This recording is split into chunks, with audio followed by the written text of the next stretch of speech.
ሰላም ጤና ይስጥልኝ ክቡራን ተመልካቾቻችን ከኢቲቪ ፓርላማ ቻናል ወደ እናንተ እየደረስን እንገኛለን። እንደተለመደው ሁሉ በዛሬው የሰሞንኛ ፕሮግራማችን ሶስት ርዕሰ ጉዳዮችን ወደ እናንተ ተደራሽ የምናደርግ ይሆናል። ቀዳሚ ርዕሰ ጉዳያችን የሚሆነው በሕዝብ ተወካዮች ምክር ቤት የሰው ሀብት ልማት ስራ ስምሪትና ቴክኖሎጂ ጉዳዮች ቋሚ ኮሚቴ የስራና ክህሎት ሚኒስቴርን የስድስት ወራት እቅድ አፈጻጸም ገምግሟል። ይህንን የተመለከተ ክንውን ወደ እናንተ የምናደርስ ይሆናል። በተመሳሳይ ደግሞ ይህ ቋሚ ኮሚቴ የአዲስ አበባ ዩኒቨርሲቲን የስድስት ወራት እቅድ አፈጻጸም ገምግሟል። በዚህ ግምገማ ላይ ደግሞ ምን አበይት ክንውኖች ነበሩ የሚሉትን እንዳስሳለን። በመጨረሻም በሲዳማ ክልል የህዝብ ውክልና ስራን በተመለከተ የማጠቃለያ መርሃ ግብር ተከናውኗል። እሱንም በመጨረሻ የምንዳስስ ይሆናል። ፕሮግራሙን እየመራን ወደ እናንተ የምናደርሰው እኔ ተስፋዬም ደክሳና ባልደረባዬ ኃይለማርያም አየለ በጋራ በመሆን ነው። እንድትከታተሉን የአክብሮት ግብዣችን ነው። መልካም ቆይታ ይሁንላችሁ። የመጀመሪያ ርዕሰ ጉዳያችን አድርገን የምናነሳው የሰው ሀብት ስራ ስምሪትና ቴክኖሎጂ ጉዳዮች ቋሚ ኮሚቴ የስራና ክህሎት ሚኒስቴርን የስድስት ወራት እቅድ አፈጻጸም ገምግሟል። ከዚህ ጋር በተያያዘ የመጀመሪያ የምንዳስሰው ርዕሰ ጉዳይ እናድርግ። የስራና ክህሎት ሚኒስቴር የስድስት ወራት እቅድ አፈጻጸሙን ለሚመለከተው ቋሚ ኮሚቴ አቅርቧል። በዚህም እንግዲህ የስራና ክህሎት ሚኒስትሯ ክብርት ሙፈሪያት ካሚል የሚኒስቴር መስሪያ ቤቱን የስድስት ወራት እቅድ አፈጻጸም አቅርበዋል። በእርግጥ ተስፋዬ እዚህ ጋር የስድስት ወራት ይባል እንጂ ከስድስት ወራት የተወሰነ የተሻገረና ወደ 7 ወር አካባቢ የሚጠጋ እንደሆነ ነው የገለጹ። በሪፖርታቸውም እንግዲህ ሚኒስቴር መስሪያ ቤቱ በሪፎርም ስራዎች አፈጻጸም፣ በክህሎት ልማት እንዲሁም ደግሞ በክህሎት መር የስራ እድል፣ በክህሎት መር የስራ ፈጠራ፣ በኢንዱስትሪ ሰላም እንዲሁም ደግሞ በተቋም ግንባታ የተጠሪ ተቋማትን አፈጻጸም አቅርበዋል። ለምሳሌ ከቴክኒክና ሙያ ኢንስቲትዩት ጋር የተያዙ አፈጻጸሞችን፣ ከቱሪዝም ማሰልጠኛ ኢንስቲትዩት እንዲሁም ደግሞ ከኢንተርፕሪነርሺፕ ልማት ኢንስቲትዩት ጋር የተያዙ በርካታ አፈጻጸሞችን አቅርበዋል። ከስራ እድል ፈጠራ አንጻር ባለፉት 6 ወራት የተሰሩ ስራዎችን ለቋሚ ኮሚቴው አቅርቧል። በተለይም በሀገር ውስጥ የስራ ስምሪት ለ2.7 ሚሊዮን ለሚደርሱ ዜጎች የስራ እድል ለመፍጠር መታቀዱን የገለጹት፣ ነገር ግን ይህንን አፈጻጸም ከፍ በማድረግ ይህንን አፈጻጸም በማላቅ ከ2.8 ሚሊዮን በላይ የሚሆኑ ዜጎችን የሀገር ውስጥ የስራ እድል ተጠቃሚ ማድረጉን ነው የተናገሩት። ከዚህ ጋር ተያይዞ ደግሞ በርቀት የስራ ዘርፍ ወይም ደግሞ ካምፓኒዎች ውጭ ሀገር ሆነው ሰራተኞቹ ደግሞ ኢትዮጵያውያን እዚህ ሆነው በርቀት የሚሰሯቸው ስራዎች አሉ። በኢንተርኔት መልእክቶችን እየተቀያየሩ የሚሰሯቸው ስራዎች አሉና በዚህ የስራ ዘርፍ እንግዲህ ከ20507 በላይ የሚሆኑ ዜጎች በዚህ የስራ ዘርፍ መሰማራታቸውን የገለጹት። በተለይም በዚህ በርቀት የስራ ዘርፍ በርካታ የስራ እድሎች አሉ። ይህንን የስራ ዘርፍ ደግሞ በርካታ ኢትዮጵያውያኖች አያውቁትምና ይህንን የስራ ዘርፍ በርካታ ኢትዮጵያውያኖች እንዲጠቀሙበት ጥሪ ያቀረቡበት ሁኔታ አለ። ከውጭ ሀገር የስራ ስምሪት ዘርፍ ጋር በተያያዘም እንግዲህ ለ435400 የሚሆኑ ዜጎችን ለማሰማራት መታቀዱን ነው የገለጹት።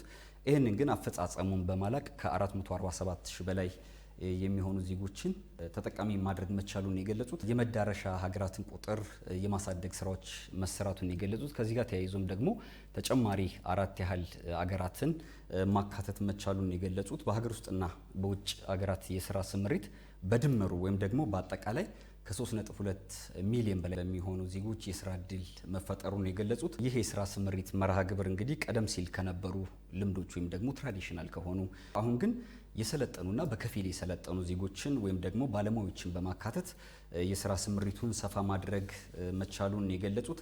የቋሚ ኮሚቴው ሰብሳቢ የተከበሩ ዶክተር ነጋሪ ሌንጮ የዜጎችን የስራ እድል አማራጭ ለማስፋት ከነባር 5 የመዳረሻ ሀገራት በተጨማሪ ጣሊያንን ጨምሮ 4 አዳዲስ ሀገራትን በዝርዝር ውስጥ ማካተቱ የሚበረታታ ተግባር መሆኑን አንስተዋል። በተጨማሪም ከኢራን፣ ኦማን፣ ከእንግሊዝ ጋር ስምምነት ለማድረግ የሚያስችሉ የድርድር ሂደቶች ከጫፍ ላይ መድረሳቸው የውጭ ሀገር የስራ ስምሪት አፈጻጸሙ የላቀ እንደሚያደርገው አንስተዋል። እንግዲህ እዚህ ላይ ልናነሳቸው ከምንችላቸው ሀሳቦች አንደኛው ክብርት ሚኒስቴሯ ያነሱት ሀሳብ ነው። ለቋሚ ኮሚቴው በሚያስረዱበት ወቅት ላይ ካነሱት ሀሳብ አንደኛው የቴክኒክና ሙያ ተቋማቶች ደግሞ የብድር አገልግሎትን የሚያገኙበትንም ስራ ተደራሽ ለማድረግ የተሰራ መሆኑን የጠቆሙበት ነው። ምክንያቱም የቴክኒክና ሙያ ተቋማት በቂ የሆነ የሰው ኃይል በማፍራት ረገድ በስልጠና ብቁ የሆነ ዜጋን በማፍራት ወደ ስራ እንዲገባ ለማድረግ የሚያስችል ስርዓትን መገንባት ቢቻለው በቂ የሆነ የፋይናንስ አቅርቦት ሲኖራቸው በመሆኑ ከዚህ ጋር በተያያዘ ሚኒስቴር መስሪያ ቤቱ ለነዚህ የቴክኒክና ሙያ ስልጠና ተቋማት የብድር አገልግሎት የሚያገኙባቸው ስርዓቶችን በተሻለ መንገድ እንዲተገበርላቸው የሚያስችል ስራ መጀመሩንም የጠቆሙበት ነው። በዚህ ሪፖርት ወቅት ላይ በበጀት ዓመቱ የመጀመሪያ ግማሽ ዓመት የቴክኒክና ሙያ ተቋማቶች መካከል 18 የቴክኒክና ሙያ ተቋማት የአይሶ ወይንም የጥራት ማረጋገጫ ዓለም አቀፍ ስታንዳርድ ማግኘታቸውን የጠቆሙበት ነው። ይህ ማለት ምንድነው? በእነዚህ ተቋማቶች ውስጥ ገብተው የሚሰለጥኑ ነገ ስራ ፈላጊ የሆኑ ዜጎች ብቁና ለገበያው አመቺ በሆነ ሁኔታ ውስጥ እንዲሳተፉ ድል የሚሰጥ ነው። ከዛ ባለፈ ደግሞ ሰልጥኖ የሚወጣ እያንዳንዱ ሰልጣኝ በሚሰማራበት የስራ ሙያ ላይ ውጤታማ እንዲሆን ምክንያት ይሆናል። ከዛ ባለፈ በቂ የሆነ ወይ ደግሞ ተወዳዳሪ በሆነ የገበያ ስራ ውስጥ በሚሳተፍበት ሰዓት የሚያገኘውን የገቢ መጠንም በዛው ልክ ደግሞ እንዲጨምር ያስችላልና ከዚህ ጋር በተያያዘ እነዚህ ቴክኒክና ሙያ ተቋማቶች የሚሰጡ ስልጠና ዓለም አቀፍ ስታንዳርድ የጠበቀ መሆኑን የሚያረጋግጥ ስርዓትን ስለመተግበራቸው ባለፈው 6 ወራት ወይንም በበጀት ዓመቱ የ6 ወራት ቆይታ ውስጥ 18 የቴክኒክና ሙያ ተቋማት ይህንን የአይሶ ዓለም አቀፍ ስታንዳርድ ደረጃ ማግኘታቸው የሚያወጡት የሰለጠነ የሰው ኃይል ላይ አዎንታዊ አስተዋጽኦ እንዲኖረው እድል የሚከፍት መሆኑን የጠቆሙበት እናገኛለን። ከዛ በተጨማሪ እንግዲህ በዚህ የሪፖርት ግምገማ ላይ ከነበሩት ሀሳቦች ላይ በዚህ ቀደም በደረጃ 5 ተመድቦ የሚሰጡ የተለያዩ የሙያ አይነቶች ነበሩ። እነዚህን የሙያ አይነቶች በደረጃ 5 ከመስጠት ባለፈ ከፍ የማድረግ ጥራታቸው ለመጨመር የሚሰጠውን የስልጠና ይዘትንም ወደ ዓለም አቀፍ ስታንዳርድ ከፍ ማድረግ እንዲቻል ወደ 8 ደረጃ ከፍ የማድረግ ስራዎች መጀመራቸውን የጠቆሙበት ነው። እንግዲህ በ5 ተመድቦ የነበረው የቴክኒክና ሙያ ደረጃዎች ወደ 8 ማሳደግ የተቻለበት መሆኑን ጠቁመዋል። ከዚህ ጋር በተያያዘ እንግዲህ በሁለት የትምህርት መስኮች ላይ ይሄ ነገር ተግባራዊ መደረጉን ጠቁሞበታል። ደረጃ 1 ብለን የሚሰጥ የቴክኒክና ሙያ ትምህርት አለ። ደረጃ 2፣ ደረጃ 3፣ ደረጃ 4፣ ደረጃ 5 እያለ በደረጃ ተከፋፍሎ ተሰጥቶ ከደረጃ 1 የጀመረ ስልጠና ደረጃ 5 ላይ ነበር ከዚህ በፊት የሚጠናቀቀው። ነገር ግን በሁለት የሙያ አይነቶች ላይ ግን ይህ ደረጃ 5 ላይ የሚያበቃው ስልጠና ወደ ደረጃ 8 ከፍ እንዲል ስራዎች መሰራታቸውና በሁለቱ የስልጠና መስኮች ላይ ይህንም ተግባራዊ መደረግ የጀመረበት መሆኑን አንስተውበታል። ይህ እንግዲህ የሚሰጠውን ስልጠና ጥራቱ እንዲጠብቅ ያደርገዋል። ዓለም አቀፍ ስታንዳርድን ተከትሎ እንዲተገበር እድል የሚከፍት ነው ማለት ነው። ከዚህ ጋር እያይዘን ሌላ ልንጠቁምበት የምንችለው በዘንድሮ በጀት ዓመት ከሚሰለጥኑት ኢትዮጵያውያን በተጨማሪ ከውጭ ሀገር ስኮላርሺፕ ወይንም ነፃ የሆነ የትምህርት እድልን የማመቻቸት ስራ በስራና ክህሎት ሚኒስቴር መከናወኑን ጠቁሞ ከዚህ ጋር በተያያዘ ከጎረቤት ሀገር ከደቡብ ሱዳንና ከሶማሌላንድ የመጡ 352 ሰልጣኞች ስኮላርሺፕ እድል አግኝተው ስልጠናውን እየተሳተፉ መሆናቸውን ጠቁሞበታል። ይህ የሚያሳያቸው ነጥቦች አሉ። አንደኛው የሚሰጡት ስልጠናዎች ምን ያህል ከሀገር አቀፍ ከሆነ እይታ ከፍ ባለ ደረጃ ዓለም አቀፍ ስታንዳርድ የጠበቁ መሆናቸውን ያሳያል። ምክንያቱም እነዚህ ጎረቤት ሀገራት በእኛ ሀገር ላይ መጥተው ስልጠናውን ሲወስዱ ነገ የሚሰማሩበት የስራ መስክ በራሳቸው ሀገር ብቻ አይደለም፣ ወይ ደግሞ ኢትዮጵያ ውስጥ በሚመቻቸው የስራ እድል ብቻ አይደለም። ከሰለጠኑበት ሀገር ውጭ ሄደው በመካከለኛው ምስራቅ ሊሆን ይችላል፣ በአውሮፓ ሊሆን ይችላል፣ በሌሎች በአሜሪካና በሌሎች ግዛቶች ላይ ሊሆን ይችላል። በዓለም አቀፍ ስታንዳርድ ላይ የሚሰጠው ስልጠና እነዚህ ዜጎችም ሆኑ ከውጭ ሀገር ወደ ሀገር ውስጥ መጥተው ይህንን ስልጠና እየወሰዱ ያሉ አካላቶች ነገ የሚያገኙት የስራ መስክ ላይ ውጤታማ እንደሚሆኑ የሚያሳይ መሆኑን የተጠቆመበት ነው። እንግዲህ እዚህ ጋር ተሰምሮበት ሊታይ ከሚገባው ነገር አንደኛው በቴክኒክና ሙያ ተቋማቶች እየተሰጡ ያሉ ስልጠናዎች የጥራት መጠናቸው ምን ያህል ከፍ እያለ እንደሆነ ያሳያል። ምክንያቱም ወደ ዓለም አቀፍ ስታንዳርድ ለመምጣት በሀገር ውስጥ የተጠሩትን የትምህርት አሰጣጥ ስርዓቶችን ከፍ ባለ ደረጃ ይሄ ሉዓላዊነትን በጠበቀ መልኩ ከፍ በማድረግ የሚሰጥባቸው መንገዶች ማሳያ መሆኑ እየተጠቆመበት ነው። ከዚህ ባለፈ እንግዲህ በበጀት ዓመቱ ከ12ኛ ክፍል ያጠናቀቁ ተማሪዎች ወደ ቴክኒክና ሙያ የገቡና ስልጠና የጀመሩ አዳዲስ ተማሪዎች የተመዘገቡበት በጀት ዓመት እንደሆነ ጠቁመውበታል ክብርት ሚኒስቴሯ። ከዚህ ጋር እያይዘው እንግዲህ 229594 የሚሆኑ አዲስ ሰልጣኞች በዚህ በጀት ዓመት በቴክኒክና ሙያ ዘርፍ ላይ ለመሰልጠን ወደዚህ ተቋማቶች መግባታቸውን ጠቁሟል።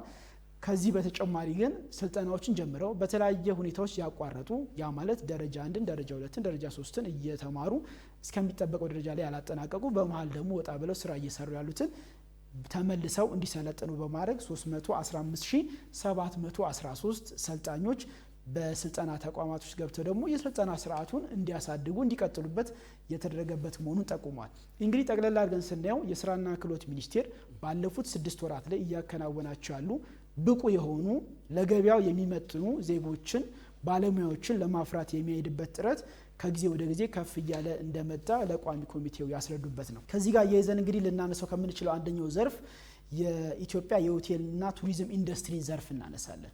ሀገር አሁን ባለችበት ወቅት ላይ የቱሪዝም ዘርፉ እጅግ ከፍ እያለ መጥቷል። በተለይ ባለፉት ጥቂት ዓመታት ጀምሮ የጎብኚዎች መጠን ጨምሯል፣ የሚጎበኙ ስፍራዎች ጨምሯል። ለነዚህ የጉብኝት ስፍራዎች ወይንም ለዚህ ኢንዱስትሪ ደግሞ የሚመጥን ብቁ የሰው ኃይልን ማፍራት ይጠብቃል። ከአስጎብኚ ጀምሮ እንግዶችን ተቀብሎ ከማስጎብኘት ባለፈ ቱሪስቶች በሚቆዩበት ስፍራ ላይ በቂ የሆነ መስተንግዶ እንዲያገኙ በምግብ ዝግጅት ሊሆን ይችላል፣ በመስተንግዶ ሊሆን ይችላል፣ በቱር ጋይድ ወይም በአስጎብኝነትና በሌሎች ተጓዳኝ የሙያ ዘርፎች ላይ ብቁ የሆኑ ኃይሎችን ማፍራት የሚቻልበት መንገድ ላይ ከዚህ በፊት ከነበረው 33% ብቻ የነበረው የሰለጠነ የሰው ኃይልን በዘንድሮ ዓመት በተያዘው በጀት ዓመት 47% ማድረስ መቻሉን ክብርት ሚኒስትሯ ጠቁሟል። ይህ ቀላል የሆነ ምርት አይደለም። ከዚህ በፊት በነበረው በዚህ ዘርፍ ላይ ከሰለጠነው ባለሙያ ይልቅ ሳይሰለጥን በዚህ የሙያ ዘርፍ ላይ እያከናወነ ያለው ባለሙያ ወይንም ሙያውን እየሸፈነ ያለው ሰው ቀላል አልነበረም። ይህንን የሰው ኃይል ደግሞ በእውቀትም በክህሎትም ብቁ አድርጎ የማምጣትን ሂደት ስራዬ ብሎ በመስራት አቅዶ በመስራት ከነበረበት 33% ወደ 47% ከፍ ማድረግ ተችሏል። ይሄ ኦልሞስት ኒርሊ ቱ ሃፍ ማለት ነው፣ ወደ ግማሽ የማስጠጋት ደረጃ ተደርሷል። ይህ ደግሞ ሂደቱ እየጠበቀ ደግሞ ከፍ እያለ የሚሄድበትን መንገድ በእቅዳቸው አካቶ እየሰሩ መሆናቸውን የጠቆሙበት ነው። ይህ ማለት እንግዲህ የሆቴልና የቱሪዝም ኢንዱስትሪውን በራሱ መንገድ ላይ ከፍ እያለ እንዲመጣ የገቢ መጠኑን በሀገር ላይም ይሁን በእያንዳንዱ ዜጋ ላይ ተደራሽ እንዲሆን የሚያደርግበትን እድል እየጨመረ የሚመጣ መሆኑን ጠቁሟል።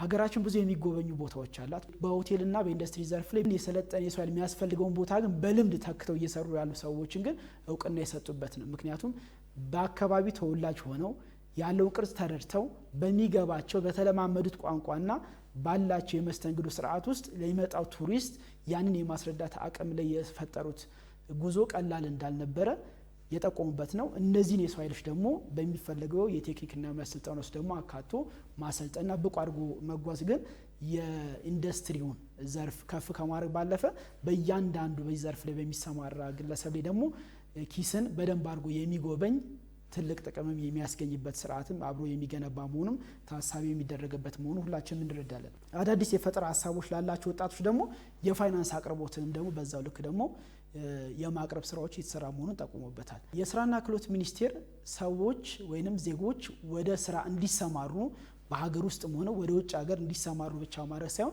በሀገር ውስጥ ሆነው ስራ የመፍጠር ፍላጎትም ተሰጥኦም ችሎታውም አቅሙ ያላቸው በፋይናንስ እጥረት ግን ጋፕ የተፈጠረባቸው ክፍተት የተፈጠረባቸው ዜጎችን ግን የመደገፍ ስርዓትንም አብሮ አመቻችቶ ይሰራል።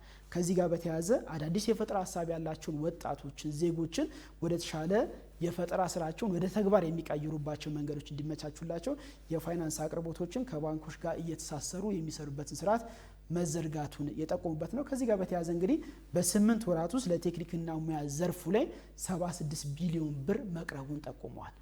ስለዚህ ለስራ ዕድል ፈጠራ የተሻለ ገቢ ማመንጨት የሚችል የፈጠራ አቅሙ ላቅ ያለ ሰው ይህንን ተጠቃሚነቱን ማረጋገጥ ከፈለገ የሚጠቀምበትን የፈጠራ ዕድሉ ወደ ኋላ እንዳይጎተትበት በፋይናንስ ምክንያት ወደ ኋላ እንዳይቀርበት የሚያስችሉ በተመሳሳይ የቴክኒክና ሙያ ተቋማትም በዚህ ዘርፍ ላይ ብቁ የሆነ ሰው ለማፍራት የሚያጋጥማቸውን የፋይናንስ እጥረት ለመቅረፍ ባለፉት 6 ወራት 76 ሚሊዮን ብር ማቅረብ መቻሉ ሌላው የተጠቆመ ጉዳይ ነው።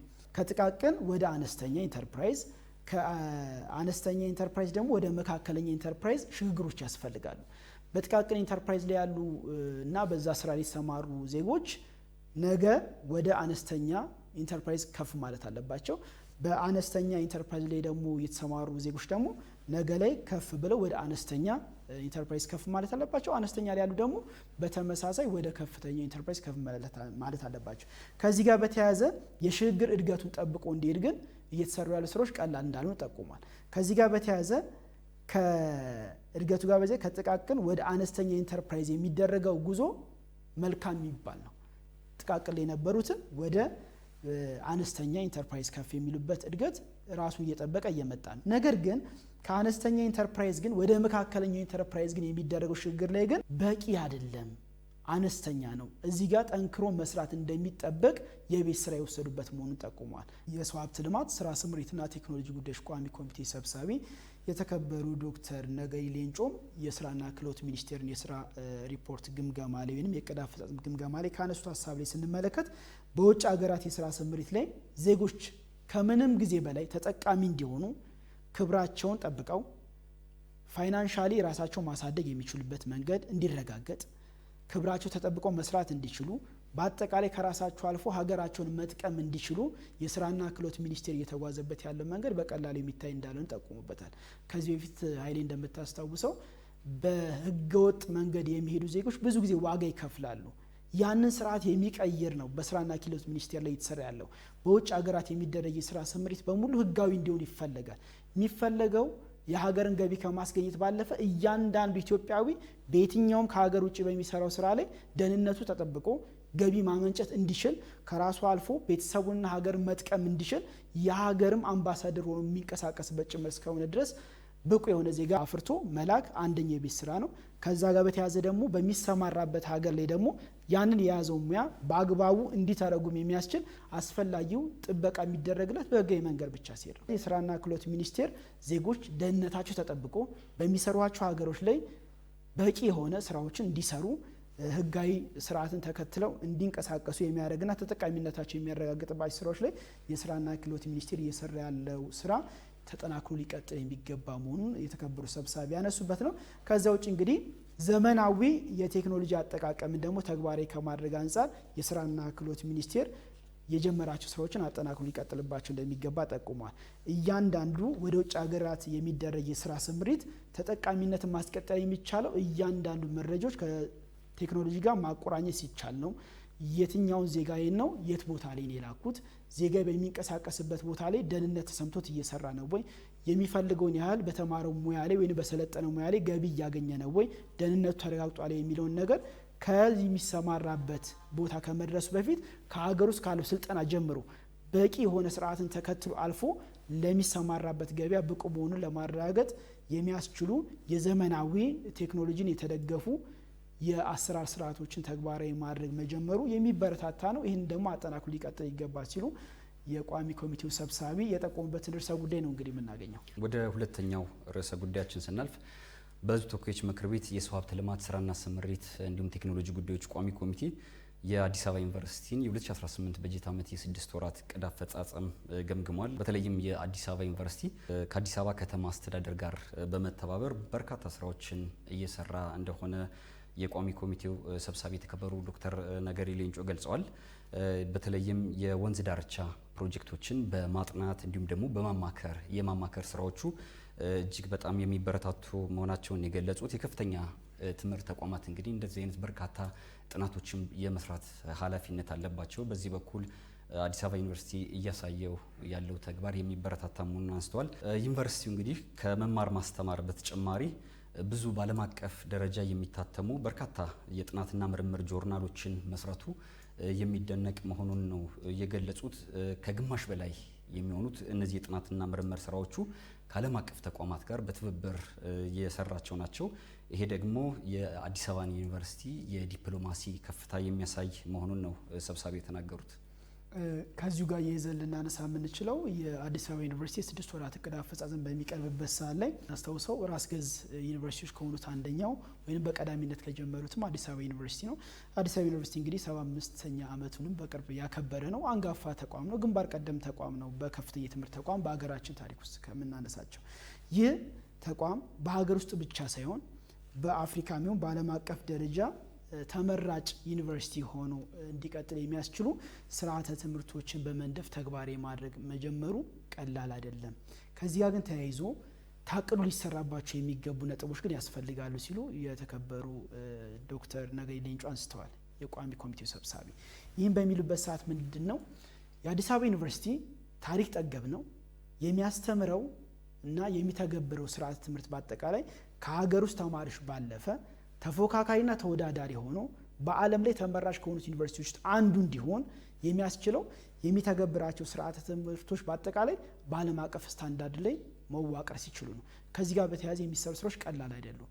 ከዚህ ጋር በተያያዘ እንግዲህ ከአፍሪካ ሀገራት የሚመጡ ተማሪዎች የሚመርጡት ዩኒቨርሲቲ ሆኖ እንዲቀጥል፣ ከተለያዩ የዓለም ክፍሎች የሚመጡ ተማሪዎች የሚመርጡት ዩኒቨርሲቲ ሆኖ እንዲቀጥል ማድረግ የሚቻለው እነዚህን ዓለም አቀፍ ደረጃቸውን የጠበቁ በዓለም አቀፍ ደረጃ የሚሰጡ የትምህርት አይነቶች ምንድን ናቸው፣ በምን አይነት ዴፕዝ ወይም ጥልቀት ሊሰጡ ይገባል፣ ከምን ተነስተው ምን መድረስ አለባቸው የሚሉት ላይ አቅዶ ሊሰራ ይገባል። ይህንን ማድረግ ከተቻለ ታሪካዊ ቆይታውን ከማስጠበቅ ባለፈ የሚያፈራቸው እያንዳንዱ ሀገር ውስጥ ያሉ ዜጎች የሚሆኑ ከሀገር ውጭ የሚመጡት የዓለም አቀፍ ዜጎችን ከዚህ ጋር የይዞ የሚሰጣቸው ትምህርቶች ላይ ብቁ ሆኖ እንዲወጡ እድል የሚከፍት ነው። ከዛም ባለፈ ደግሞ ተመራጭነቱንም እያላቀ የሚሄድ መሆኑን የጠቆሙበት ነው። ከዚህ ጋር የይዘው እዚህ ላይ አትኩሮ ሊሰራ እንደሚገባ የጠቆሙበትን ነጥብ እናገኛለን። ሌላው ዩኒቨርሲቲው በታቀደው እቅድ መሰረት በ2 ዓመት ውስጥ ራስ ገዝ የሚሆንበትን አጠቃላይ ስርዓቶችን ተከትሎ ያጠናቃል ተብሎ ይጠበቅ ነበር። ነገር ግን በመጀመሪያ ራስ ገዝ ዩኒቨርሲቲ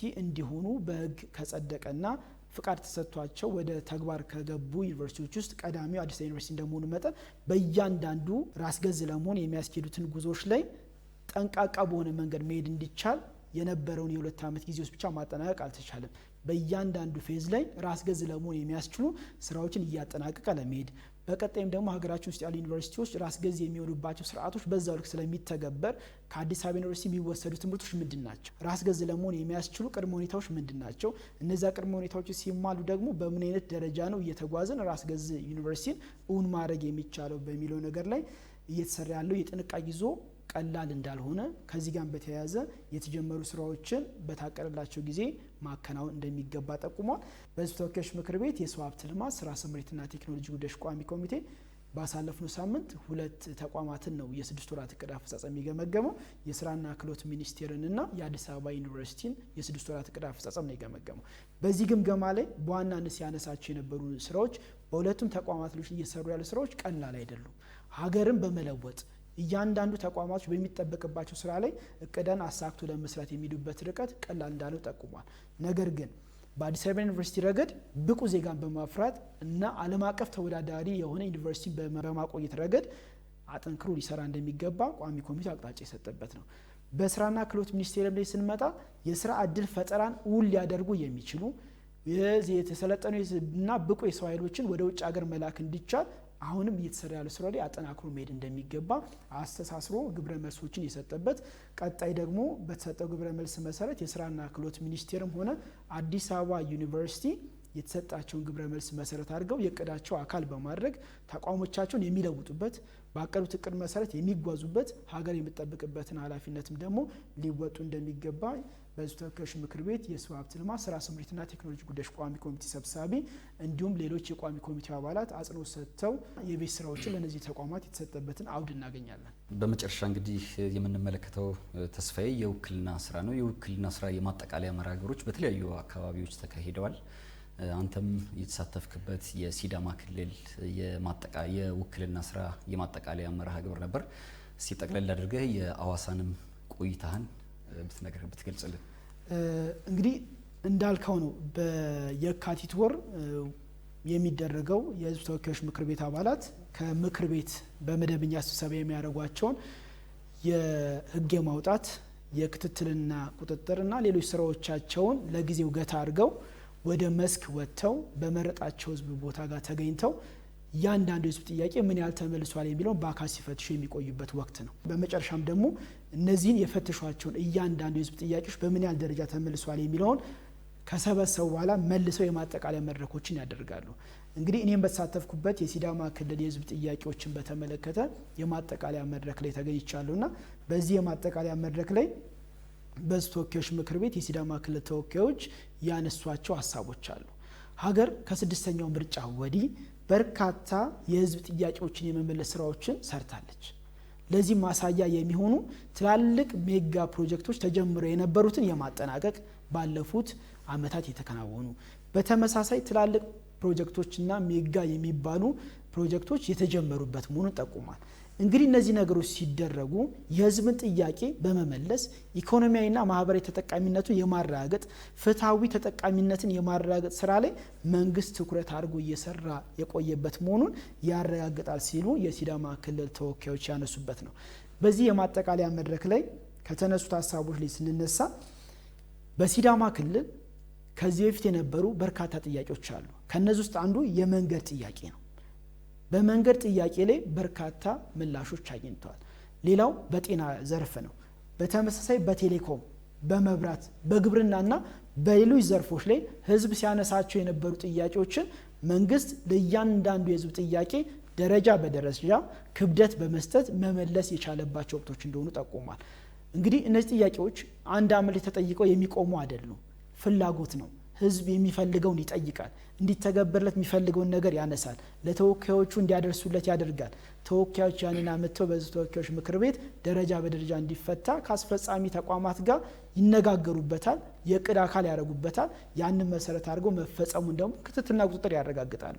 በዚህ መሰረት የሲዳማ ብሔራዊ ክልላዊ መንግስት በመንገድ፣ በጤና፣ በቴሌኮምና በመብራት እንዲሁም በሌሎች ዘርፎች ላይ የህዝቡ ጥያቄ የተመለሰበት መንገድ እጅግ መልካም መሆኑን በነበራቸው የህዝብ ውክልና ወቅት ማረጋገጣቸውን ጠቁሟል። እንግዲህ ይህ ከፌዴራል አንጻር የሚመለሱ ናቸው።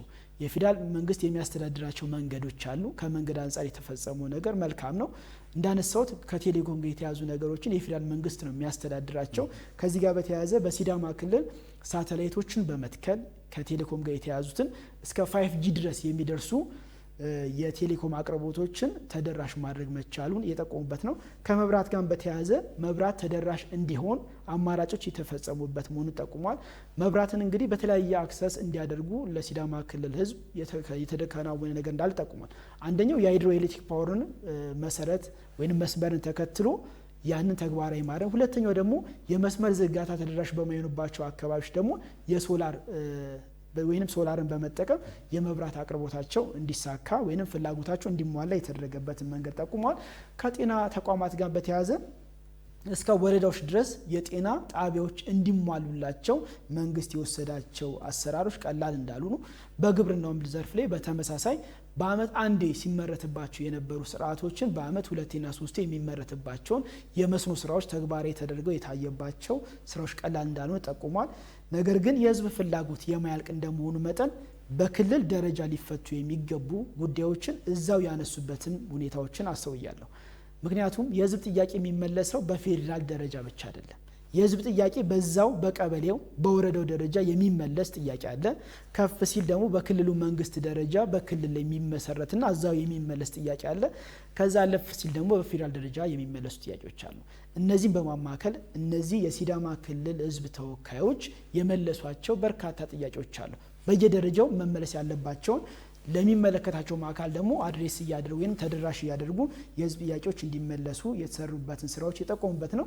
ከዚህ ጋር የዘል ልናነሳ የምንችለው በመድረኩ ላይ እንግዲህ የሲዳማ ክልል ርዕሰ መስተዳድር የሆኑት ክቡር አቶ ደስታ ሌዳሞም የታደሙበት መርሃ ግብር ነው የተከናወነው። እንዲሁም ደግሞ የክልሉ አፈጉባኤ የሆኑት የተከበሩ ወይዘሮ ፋንታዬ ከበደም የዚሁ መድረክ ተሳታፊ ነበሩና የህዝብ ውክልና ስራን እውን ለማድረግ የህዝብ ተወካዮች ምክር ቤት ሁሌም እንደሚያደርገው በአመት 2 ጊዜ ህዝብ ጋር በመውረድ የህዝብ ጥያቄ ምን ያህል ተመልሷል የሚለውን ያረጋገጠበት መንገድ ምን ያህል የፌዴራል መንግስት ከክልል መንግስት ጋር አንድ ሆኖ ተስማምቶ ተነጋግሮ ቼክሊስቶችን አዘጋጅቶ የሚሰራው ስራ ውጤታማ እንደሆነ የሚያሳይ ነው ሲሉ ነው እንግዲህ ክቡር ርዕሰ መስተዳድሩ የተናገሩት። ከዚህ ጋር የዘል ልናነሳው የምንችለው ይህንን የአፈጻጸም ደረጃ ማላቅ የሚቻለው አሁንም በርካታ ስራዎች ተሰርተዋል።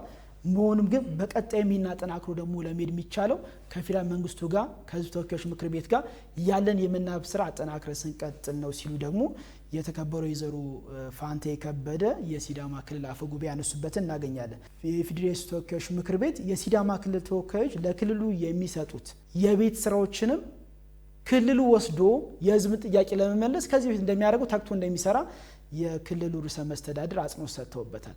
ምክንያቱም የህዝብ ጥያቄ መመለስ ማለት ህዝብን ማክበር ነው ብለዋል። ህዝብን ማክበር እስከሆነ ደግሞ አሁን የጀመርነውን አጠናክረን የምንሄድባቸውን እያንዳንዱ መንገዶች ይበልጥ አጠናክረን የህዝባችንን ጥያቄ እንመልሳለን።